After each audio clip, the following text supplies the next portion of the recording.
Assalamualaikum warahmatullahi wabarakatuh.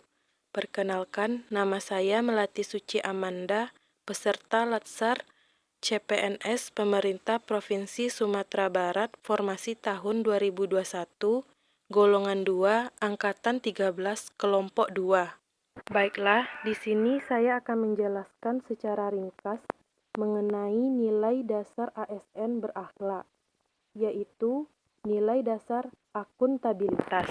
Sebelum kita memahami apa itu akuntabilitas, ada baiknya kita perlu mengetahui potret pelayanan publik yang ada di Indonesia. Yang pertama, realita pelayanan publik di Indonesia. Dalam konteks kehidupan bermasyarakat, kita sebagai individu ataupun ASN mungkin sudah bosan dengan kenyataan pelayanan publik di Indonesia. Hal ini tidak terlepas dari adanya perbedaan jalur dalam setiap pelayanan. Baik sadar atau tidak, kenyataan layanan publik di negeri ini kerap dimanfaatkan oleh oknum pemberi layanan untuk mendapat keuntungan pribadi ataupun kelompok. Lalu, apa tantangan layanan publik yang ada di Indonesia? Payung hukum terkait layanan publik yang baik tertuang dalam Undang-Undang Nomor 25 Tahun 2009 tentang Layanan Publik. Pasal 4 menyebutkan asas pelayanan publik yang meliputi kepentingan umum, kepastian hukum, kesamaan hak, keseimbangan hak dan kewajiban, keprofesionalan, partisipatif, persamaan perlakuan atau tidak diskriminatif, keterbukaan akuntabilitas, fasilitas dan perlakuan khusus bagi kelompok rentan, ketepatan waktu, dan kecepatan, kemudahan, dan keterjangkauan. Undang-undang ini dengan mantap memberikan pijakan sebuah layanan publik yang seharusnya dapat menjadi cerminan di setiap layanan publik di negeri ini.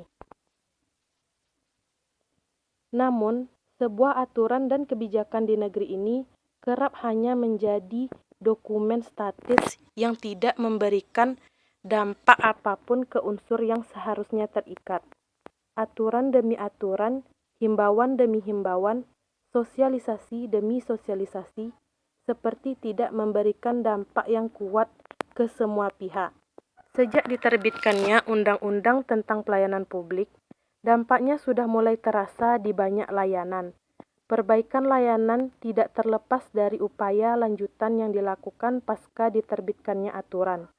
Setidaknya, aturan tersebut tidak menjadi dokumen statis yang hanya bisa diunduh dan dibaca ketika diperlukan untuk menulis. Perlu adanya upaya keras semua pihak untuk menjaga dan mempertahankan, bahkan tantangan untuk meningkatkannya. Tantangan itu pun tidak statis, godaan dan mental pola pikir pihak-pihak yang dahulu menikmati keuntungan dari lemahnya sektor pengawasan layanan selalu mencoba menarik ke arah berlawanan. Kemudian, mental melayani. Mental melayani dapat kita mulai dari diri sendiri, mulai dari hal yang kecil, dan dapat kita mulai dari sekarang. Konsep akuntabilitas. Apa itu akuntabilitas? Akuntabilitas adalah kewajiban untuk bertanggung jawab kepada seseorang atau organisasi yang memberikan amanat. Dalam konteks akuntabilitas, core value ASN berakhlak dapat dilihat dari perilaku berikut. 1. Kemampuan melaksanakan tugas dengan jujur, bertanggung jawab, cermat, disiplin, dan berintegritas tinggi. 2. Kemampuan menggunakan kekayaan dan barang milik negara secara bertanggung jawab, efektif, dan efisien. Dan yang ketiga, kemampuan menggunakan kewenangan jabatannya dengan berintegrasi tinggi. Apa saja aspek-aspek dalam akuntabilitas? Yang pertama adalah sebuah hubungan.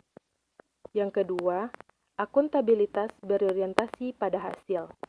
Yang ketiga, akuntabilitas membutuhkan adanya laporan. Yang keempat, akuntabilitas memerlukan konsekuensi. Dan yang terakhir, akuntabilitas memperbaiki kinerja.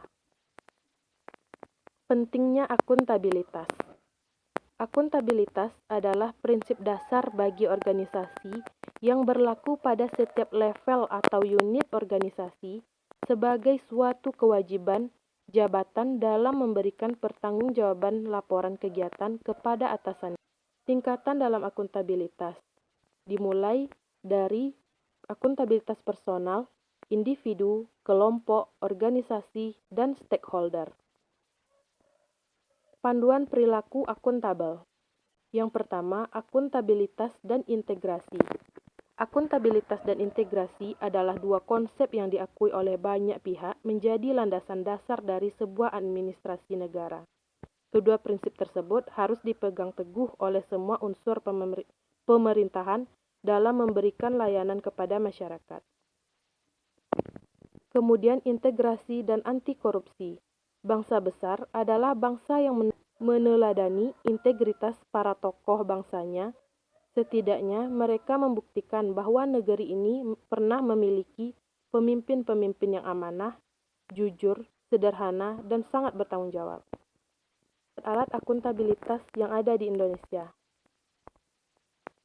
Yang pertama, perencanaan strategis yang berupa RPJPD, RPJMD, RKPD, Renstra, SKPD, dan SKP bagi setiap PNS. Yang kedua, kontrak kinerja.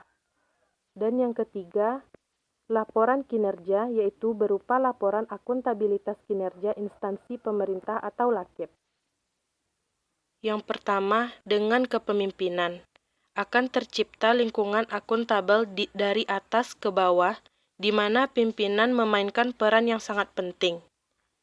Yang kedua, transparansi. Mendorong adanya komunikasi, memberikan perlindungan, meningkatkan akuntabilitas, dan meningkatkan kepercayaan dan keyakinan kepada pimpinan. Kemudian integritas. Dengan adanya integritas institusi, dapat memberikan kepercayaan dan keyakinan kepada publik. Kemudian responsibility.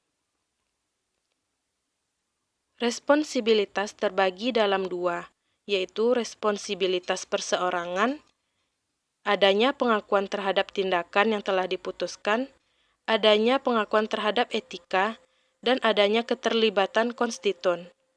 Kemudian responsibilitas institusi, adanya perlindungan terhadap publik dan sumber daya, adanya pertimbangan kebaikan yang lebih besar dalam pengambilan keputusan, dan adanya penempatan PNS dan individu yang lebih baik sesuai dengan kompetisinya. Kemudian keadilan, kepercayaan, keseimbangan, kejelasan, dan yang terakhir konsistensi, yang menjamin adanya stabilitas. Langkah-langkah yang harus dilakukan dalam menciptakan framework akuntabilitas. Yang pertama, rencanakan apa yang akan dilakukan untuk mencapai tujuan. Yang kedua, lakukan implementasi monitoring kemajuan. Kemudian, berikan laporan secara lengkap. Lalu, berikan evaluasi dan masukan perbaikan. Konflik kepentingan. Ada dua tipe. Yang pertama, keuangan, yang mana penggunaan sumber daya lembaga, termasuk dana, peralatan, atau sumber daya aparatur untuk keuntungan pribadi.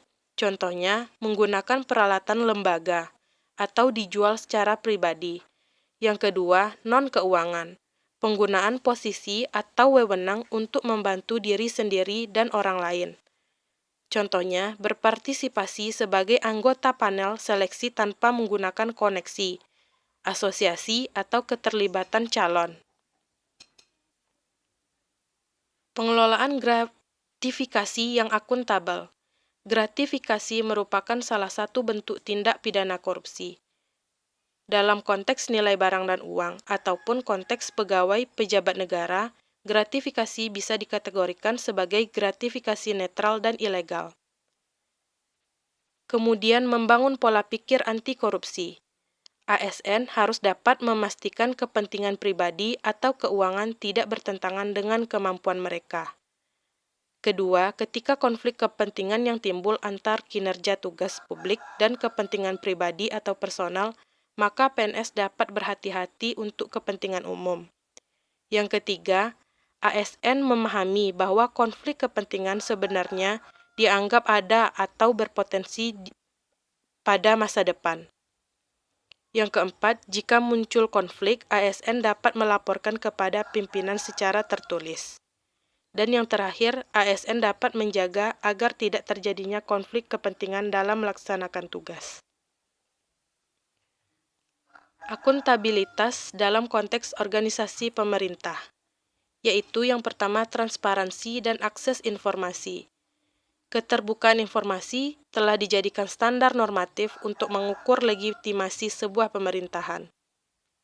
Praktek kecurangan dan perilaku korup. Perilaku berkaitan dengan menghindari perilaku yang curang dan koruptif sebagai berikut. Kemudian penggunaan sumber daya milik negara. Fasilitas publik dilarang penggunaannya untuk kepentingan pribadi. Setiap PNS harus memastikan bahwa, yang pertama, penggunaannya diaturkan sesuai dengan prosedur yang berlaku, penggunaannya dilakukan secara bertanggung jawab dan efisien, dan pemeliharaan fasilitas secara benar dan bertanggung jawab.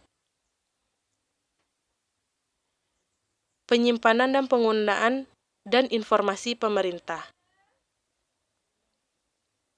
Mengidentifikasikan bahwa proses suatu organisasi akuntabel karena adanya kewajiban untuk menyajikan, melaporkan informasi dan data yang dibutuhkan. Perilaku berkaitan dengan penyimpanan dan penggunaan data serta informasi pemerintah dapat dilihat pada beberapa poin berikut. ASN bertindak dan mengambil keputusan secara transparan. ASN menjamin penyimpanan informasi yang bersifat rahasia. ASN mematuhi perencanaan yang telah ditetapkan. ASN diperbolehkan berbagi informasi untuk mendorong efisiensi dan kreativitas. Membangun budaya anti korupsi di organisasi pemerintahan. Langkah-langkah yang diperlukan dalam penanganan konflik kepentingan yang pertama, penyusunan kerangka kebijakan, identifikasi situasi konflik kepentingan, penyusunan strategi penanganan konflik kepentingan, dan penyiapan serangkaian tindakan untuk menangani konflik kepentingan. Sekian penjelasan dari saya ucapkan terima kasih. Wassalamualaikum warahmatullahi wabarakatuh.